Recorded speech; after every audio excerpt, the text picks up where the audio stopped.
Infertility एक बहुत बड़ी समस्या है आज के दिन में। इनफर्टिलिटी की वजह से ना सिर्फ पेशेंट परेशान होता है बल्कि डिप्रेशन में भी चले जाते हैं। और कई पेशेंट मेरे पास ओपीडी में ऐसे भी आए हैं जो बोलते हैं कि सर मेरी शादी को 5 साल 6 साल हो गए, बच्चे नहीं हो पा रहे, इसकी वजह से मेरी शादी टूटने वाली है। तो आप समझ सकते हो कि ये कितनी बड़ी समस्या है। नमस्कार, मैं डॉक्टर हिमांशु पराशर।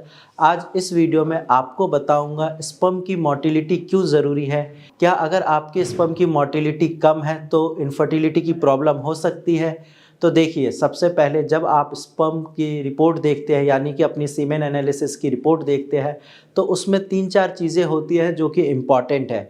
सबसे पहले आपका टोटल स्पर्म काउंट होता है जो कि 16 मिलियन पर ml से ज़्यादा होना चाहिए एज़ पर WHO। इसके साथ साथ वहाँ पे अगर आप देखते हो तो लिक्विफिकेशन टाइम होता है कि स्पर्म कितने टाइम में लिक्विड बन रहा है, जो उसका गाढ़ापन है वो कितने टाइम में पानी जैसा हो रहा है। इसके साथ साथ थर्ड पॉइंट जो है उसमें होता है मोटिलिटी। अब मोटिलिटी आपके स्पर्म के लिए या आप ये समझिए कि आपके फादर बनने के लिए बहुत ज़रूरी है। इसके बारे में हम अभी थोड़ी देर में बात करेंगे डिटेल में। इसके साथ साथ नेक्स्ट पॉइंट जो है आपके रिपोर्ट में होता है मॉर्फोलॉजी यानी कि स्पर्म का स्ट्रक्चर। ये भी ज़रूरी है कि स्पर्म का जो स्ट्रक्चर है वो नॉर्मल होना चाहिए। और जो नेक्स्ट पॉइंट है उसमें वो होता है पस सेल्स, यानी कि पस सेल्स भी अगर लिमिट रेंज में है 1 से 2 है तो रिपोर्ट बिल्कुल नॉर्मल है।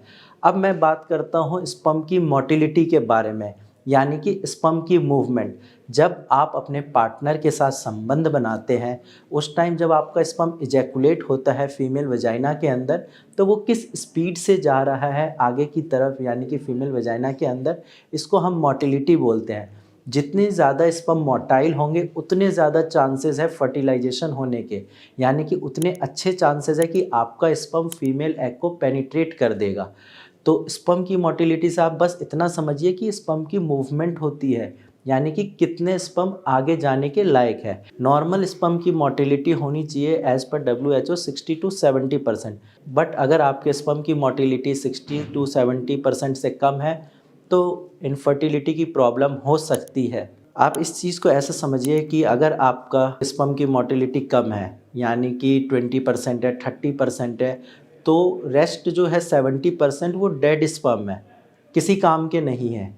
वो स्पर्म आगे बढ़ ही नहीं रहे, भले ही आपका स्पर्म काउंट नॉर्मल क्यों ना हो।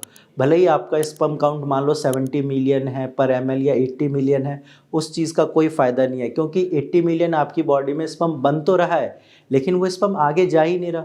जब आप इजैकुलेट कर रहे हो वो स्पर्म वहीं है, क्योंकि मैक्सिमम स्पर्म डेड है आपके। तो इसीलिए स्पर्म की मोटिलिटी बहुत ज़्यादा ज़रूरी है to conceive a baby, to fertilize the female egg. अगर स्पर्म की मोटिलिटी कम हुई, आपका स्पर्म आगे जाएगा ही नहीं, डेड स्पर्म हो जाएंगे, तो उस चीज़ का कोई फ़ायदा नहीं है। तो अगर आपके पास सीमेन एनालिसिस की रिपोर्ट है और वहाँ पे आपके स्पर्म की मोटिलिटी कम है या फिर आपका स्पर्म काउंट कम है तो घबराने की कोई बात नहीं है।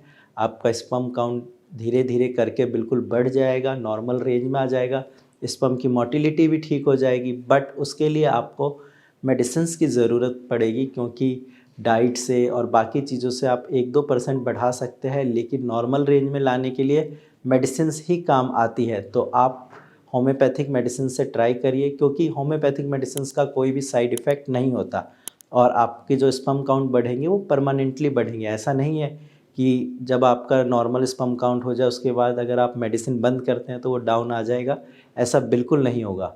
तो आज से ही आपके अगर स्पर्म काउंट कम है तो अपना ट्रीटमेंट स्टार्ट करिए।